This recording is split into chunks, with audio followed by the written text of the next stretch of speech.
Seorang gadis asal Aceh, Cut Rauza Amalia ditawari menjadi duta lalu lintas.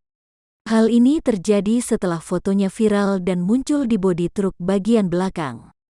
Gadis yang akrab disapa Ocut ini mengaku dihubungi oleh seorang personel Satlantas Polres Lok Seumawe pada Jumat tanggal 21 Mei tahun 2021 sore.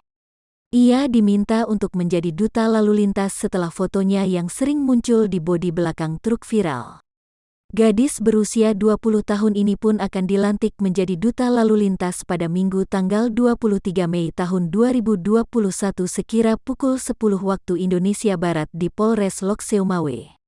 Besok dari Polda minta ke kantor mau dilantik jadi duta lalu lintas, kata Ocut kepada tribunnews.com, Sabtu tanggal 22 Mei tahun 2021. Ocut pun sempat menolak tawaran tersebut karena mengaku hanya iseng saja saat membuat video TikTok tersebut. Namun, Ocut merasa tidak enak karena diminta langsung oleh Dirlantas Polda Aceh hingga akhirnya menerima tawaran tersebut.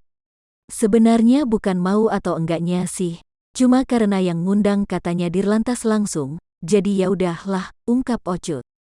Gadis yang tengah berkuliah di Universitas Syah Kuala, Banda Aceh ini mengaku bingung karena terpilih menjadi duta lalu lintas. Terlebih, ia terpilih setelah iseng membuat konten dirinya yang sering muncul di bodi belakang truk.